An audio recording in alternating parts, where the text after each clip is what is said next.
Assalamualaikum warahmatullahi wabarakatuh. Selamat pagi, salam sejahtera bagi kita semua. Pada session ini ingin saya perkenalkan, nama saya Febri Sugianto sebagai wakil urusan kesiswaan yang diberi mandat untuk mengisi materi tentang tata tertib. Baik, langsung saja.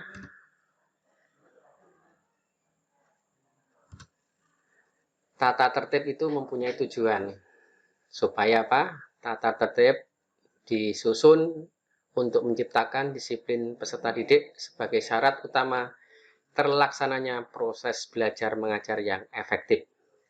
Jadi apabila dalam pembelajaran ada tata tertib, maka diharapkan siswa harus memiliki tingkat disiplin supaya proses belajar akan lebih efektif. Tata tertib SMK 3 berisi tentang hak peserta didik, kewajiban peserta didik, larangan peserta didik, sanksi bagi yang melanggar, dan hubungan sekolah dengan wali murid.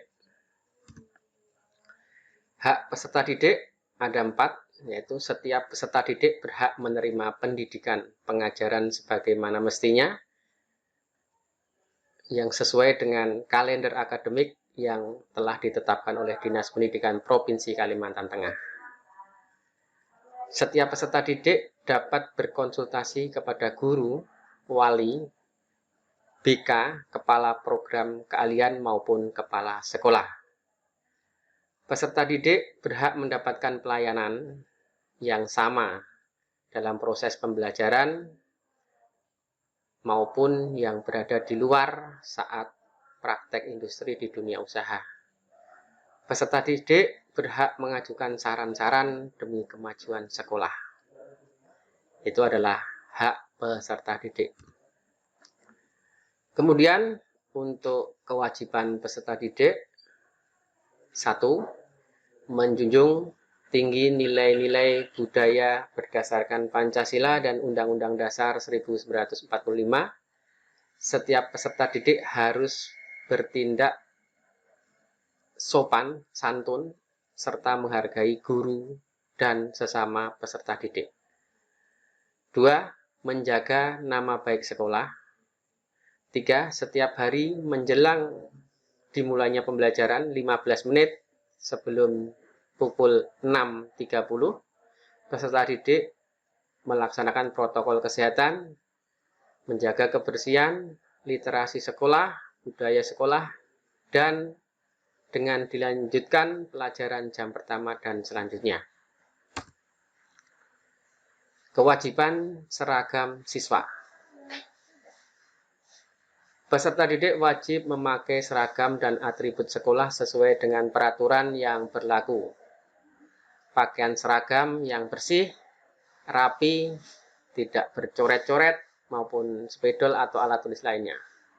Bahan dan model disesuaikan dengan contoh yang diberikan sekolah dan tidak dibenarkan membuat model sendiri. Jadi untuk bahannya dan modelnya pakaian harus sesuai dengan yang ditentukan sekolah.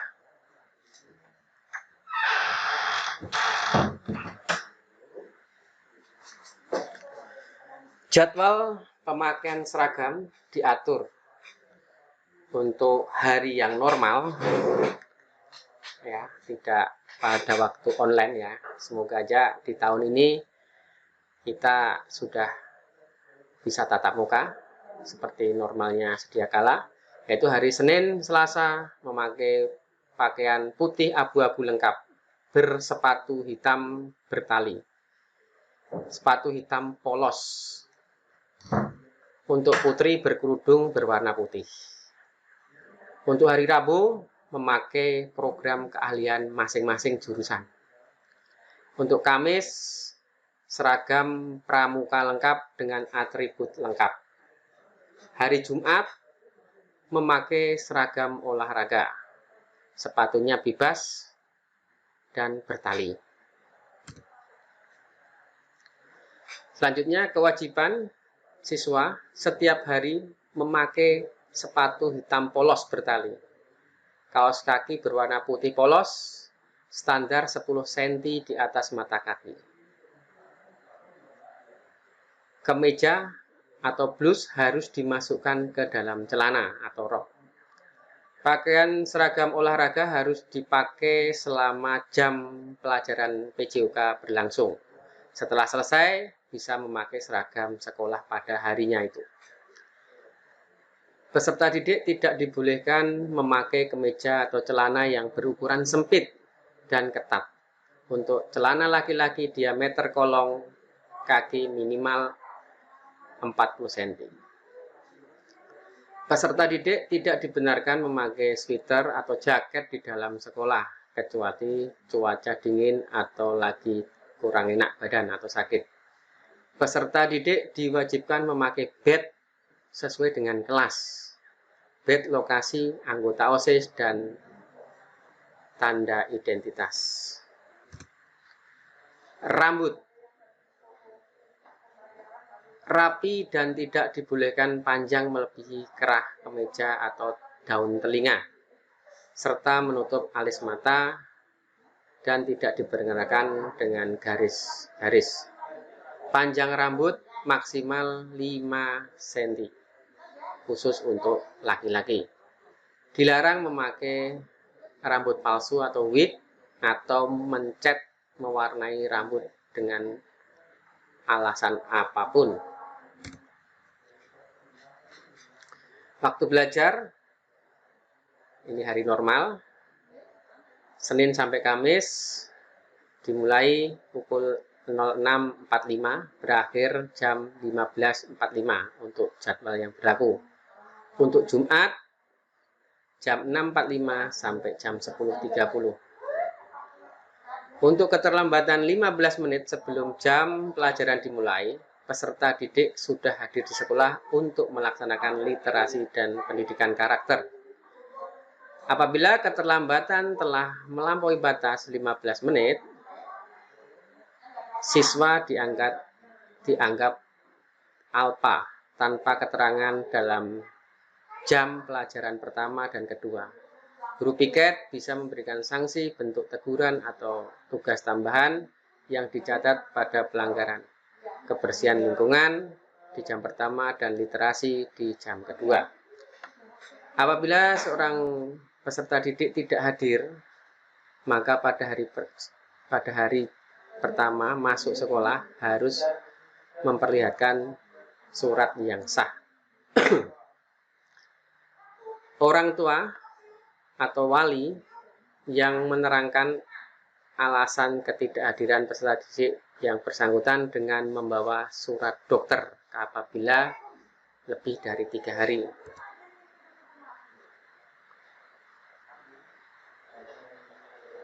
Nah, ini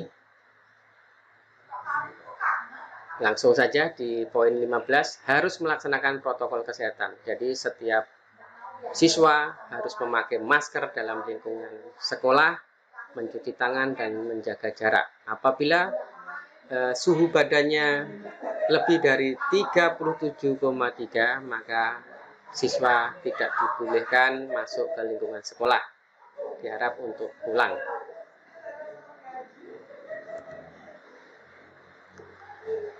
Larangan siswa. Dilarang untuk makan dan minum di dalam ruang kelas. 2. Membolos. Saat berlangsungnya KBM, peserta dilarang keluar tanpa seizin guru piket atau guru yang sedang mengajar. Peserta didik diperkenalkan membawa laptop, HP, alat musik sejenisnya dengan dititipkan. Khusus handphone pada saat di dalam ruang belajar harus dimatikan. Jika ketahuan HP saat pelajaran berlangsung, maka HP akan disita dan hanya yang bisa ngambil adalah orang tua. Selama pelajaran berlangsung, namun adanya kerusakan dan kehilangan adalah tanggung jawab pribadi dan tidak boleh menuntut pihak sekolah. 5. Dilarang menitipkan kendaraan atau lainnya di luar lingkungan sekolah selama jam pelajaran. Dilarang peserta didik di area kantin selain jam istirahat, kecuali ada izin guru. Siswa dilarang memakai softline di sekolah kecuali matanya tidak normal atau minus. Dilarang memakai behel gigi atau kawat gigi di sekolah kecuali ada surat dokter. 9. Dilarang berpakaian yang bertentangan dengan peraturan sekolah, seperti bersolek, berlebihan, dan berhias dengan memanjangkan atau mewarnai kuku, rambut, dengan alasan apapun. Dilarang melakukan tindakan yang mengakibatkan kerugian atau mencuri dan kerusakan material milik sekolah maupun perorangan. Dilarang membentuk organisasi lainnya di sekolah selain OSIS dan melakukan kegiatan ekstrakurikuler di dalam dan di luar sekolah tanpa seizin kepala sekolah. Dilarang mengumpulkan dana selain seizin kepala sekolah. Dilarang mencoret-coret dinding, toilet, meja, fasilitas lainnya yang ada di lingkungan sekolah.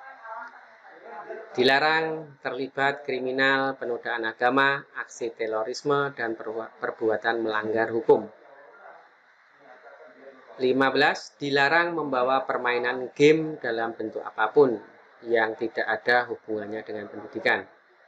Peserta didik yang membawa kendaraan bermotor memakai kelengkapan berupa helm dan surat-surat kendaraan, motor standar, dan memarkirkan kendaraan dengan rapi sesuai dengan kelasnya.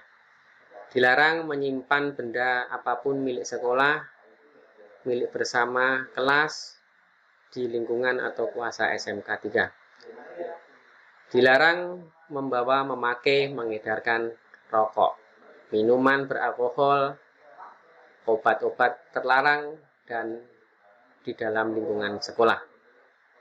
Dilarang membawa senjata api, senjata tajam, dan lainnya yang tidak ada hubungannya dengan pendidikan dan pembelajaran di sekolah tanpa seizin dari guru. Dilarang membawa, meminjamkan, mengedarkan buku bacaan, gambar-gambar, film, dan media pendidikan, seni, budaya nasional, moral Pancasila. Dilarang berkelahi di luar, di dalam sekolah, baik secara perorangan maupun kelompok. Dilarang melakukan perbuatan asusila, pornografi, porno aksi di dalam dan di lingkungan sekolah. Dilarang membuang dan membakar sampah sembarangan dan merusak taman di lingkungan sekolah. Tidak hadir saat pengembangan diri, ekstrakurikuler, gladi bersih, petugas upacara tanpa keterangan dapat diberi sanksi oleh guru pembina. Sanksi tata tertib. SMK 3 menerapkan 5 sanksi jika peserta didik melanggar. 1. Untuk pelanggaran ringan kita berikan peringatan lisan. Kemudian agak sedang ataupun diulang kembali menggunakan peringatan tertulis. Untuk pelanggaran yang sedang dan berat, panggilan orang tua atau wali. Panggilan 1, kemudian jika diulang lagi panggilan 2. Yang keempat, skorsing siswa 3-7 hari tidak diperkenankan ke sekolah. Dan sanksi yang paling berat adalah dikembalikan kepada orang tua atau sudah melampaui panggilan ketiga.